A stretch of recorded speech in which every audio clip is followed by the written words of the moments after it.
Ay, nag-tour. Uy!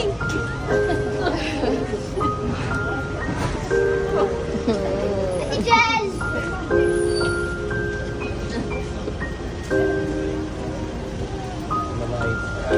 Bye-bye, friend. Bye-bye, bye-bye. Bye, call.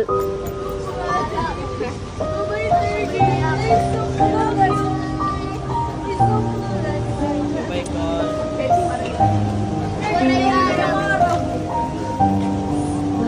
Bye, Simon. Bye, baby.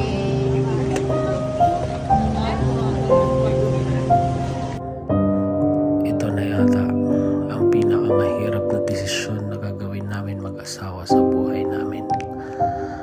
Ang mag-migrate sa ibang bansa. Malungkot kasi may iwan namin ang mga mahal namin sa buhay. Masaya kasi may bagong oportunidad ang dumating sa amin.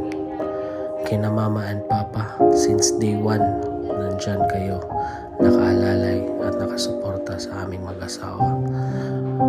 Maraming salamat sa lahat ng sakripisyong ginawa ninyo para sa amin. Hayaan nyo naman na kami yung pumawi at tumulong sa inyo. Sabi nga nila, it's payback time. Sa mga taong tumulong sa amin at sa pamilya ng asawa ko, maraming salamat. Hindi ko na kayo babanggitin isa-isa. Alam niyo na kung sino kayo. Hayaan niyong i-share namin sa inyo ang journey naming pamilya patungo sa pangarap namin. Malayo na, pero malayo pa.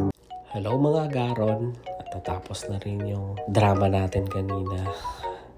Nakapasok na pala kami dito sa departure area and palipad na kami patungong Manila. After that, nandito na kami sa Manila. Ayan, hindi ko na pinakita isa-isa kasi mahabang journey ito para sa aming pamilya.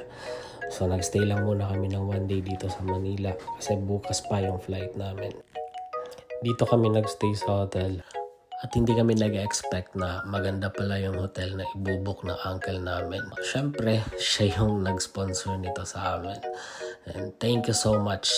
At mamaya, ipapasyal na lang namin yung mga bata. Kasi matagal pa silang makabalik dito sa Pilipinas. Hindi pa namin alam kung kailan kami babalik. At dito nga kami kumain sa filling station. Grabe, ang ganda ng place. Vintage na vintage ang dating. Parang nag-time travel ka. 60s and 70s. Makikita nyo, ang dami nilang collection. May motor, may mga sasakyan, may mga vending machine, at marami pang iba. Masarap pala yung food nila dito. Ang dami mong choices. Medyo pricey nga lang, pero sulit naman. Yung tipong busog din yung tiyan mo at busog din yung mata mo. Nag-enjoy talaga yung mga anak namin dito. Kita mo sa mukha nila na talagang happy sila. Halos lahat ng nakikita nila gusto nilang hawakan. Grabe, pati sa dingding may naka-display din.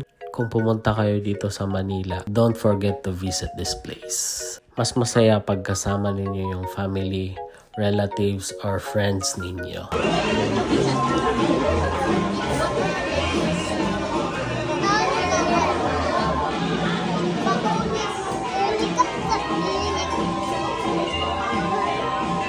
Bayang.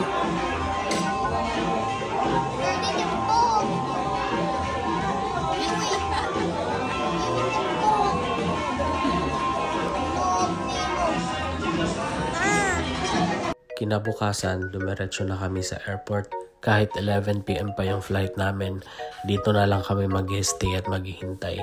Kasi nga, check-in pa namin yung baggage namin at magbabayad din kami ng travel tax before kami umalis ng Pilipinas. At yun nga, tamang hintay lang kami dyan. Ine-enjoy lang namin yung mga sandali namin dito sa Pilipinas. Maminis namin yung Pilipinas. At check namin, matagal pa kami bago makabalik dito. At yun na nga, naka-check-in na kami. At papunta na rin kami sa boarding area namin. Doon na lang kami maghihintay sa flight namin papuntang Incheon, South Korea. At nakalipad na nga yung aeroplano namin. 4 hours pala yung travel namin papunta sa destination namin. Grabe, hindi namin ina-expect na ganito pala kahaba yung travel time namin. At sa wakas, nakapunta na rin kami sa Incheon, South Korea. Grabe, ang ganda pala ng airport nila, no? Sa sobrang laki, mapapagod ka sa kakalakad. Tingnan mo naman yung outfit ng anak namin. Korean na Korean. Tamang lakad lang kami dyan. Papunta kami doon sa napping area nila. Yun yung hinahanap namin para doon kami magpalipas ng umaga. Kasi nga 14 hours yung layover namin dito. Ang ganda talaga ng airport nila. Sa sobrang ganda, hindi na namin namalayan na umaga na pala. Nag-ikot-ikot lang muna kami dito sa airport nila. Hindi mo talaga akalain na airport ito. Parang mall ang design niya. Meron din silang mini park dito for kids. Tiyak talaga mag-e-enjoy yung mga anak namin dito. Lalo na yung bunso namin na si 30. Grabe, ang likot ng batang yan. Hindi mapakali. Talon ng talon kahit saan. Kikita mo talagang nag-e-enjoy sila. Happy din kami para sa kanila kasi na-experience nila yung mga ganito. Ito talaga yung pangarap namin mag-asawa. Yung makatravel na kasama yung mga anak namin. Nagpapasalamat kami kay Lord kasi tinupad niya yung pangarap namin. At sa wakas, nakarating na rin kami ng Vancouver.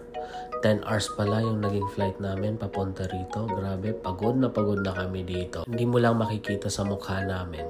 Kasi nga, super excited na kami makapunta sa destination namin. Ang laki din pala ng airport ng Vancouver. Medyo malamig na dyan. Kaya naka-jacket na kaming lahat. 2 hours lang pala yung layover namin dito. Pupunta kami sa immigration nila at kukuha ng work permit. At ayun na nga, tumatakbo na kami kasi mahuhuli na kami sa flight namin. Natagalan kami kasi sa immigration.